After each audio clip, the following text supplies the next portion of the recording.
Okay, interview coming up with Trevor Eastman today, Thursday, October 21st, 1993. Coming up in 5, 4, 3, 2, 1. Trevor Eastman, a renowned comedian from the Caribbean, from Barbados to be exact. Trevor, how did it all start for you? Harold, is a long story, but it happened purely by accident. To make a long story short, it happened purely by accident 15 years ago in Barbados, and I was encouraged by friends to take up the art form more seriously, and I did, and I've been traveling all over the world, man. Would you say that you were a joker from since a child? Well, put it mildly, you know, not really, you know, because before, up to the time I was 18 years old, I was kind of serious. I was kind of serious about everything, but man, this thing happened purely by accident. That's a hard question. They ask me that question all over the place. I just don't know how. So, was it a case of you cracking jokes on the street corner? Oh yes, under the tree, with the shop, in school. I get in a lot of trouble for that in school. And then how different was it when you had to transform that into being on stage, where the delivery is a different case altogether? Oh, because you see, on the street corner, you don't give a damn who laugh, huh? But you getting paid to make them people laugh. Ain't easy. But up to this point, I had no problem with it so far, because I've been bombing them, well, blasting them. It's okay. It's a hard job, but it's okay. Where do you get your ideas from?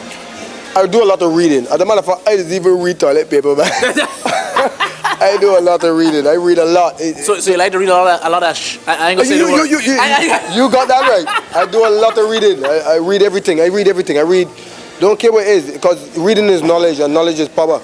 And to be a good comedian, you gotta read and understand what's going on, because jokes now you have to be able to relate.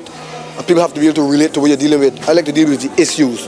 There's war now, Somalia, Haiti, I want to deal with that.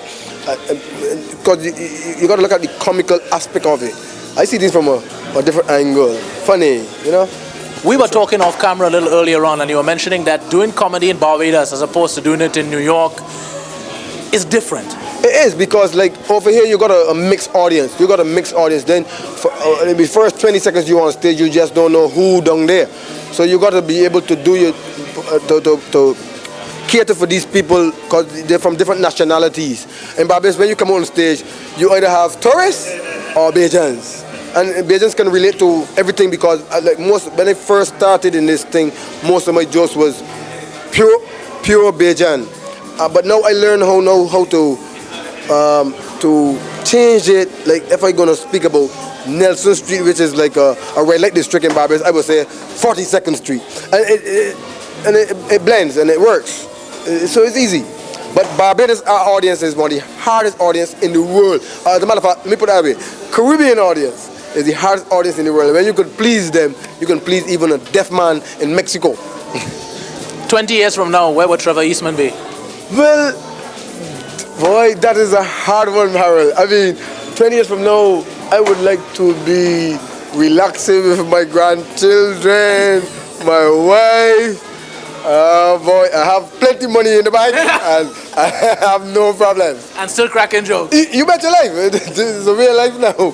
Trevor, let me say thank you much for being once again on CultureShare. It's a pleasure having you. Thank you too, man. It's good to see you all the time, man. You are my man. Every time.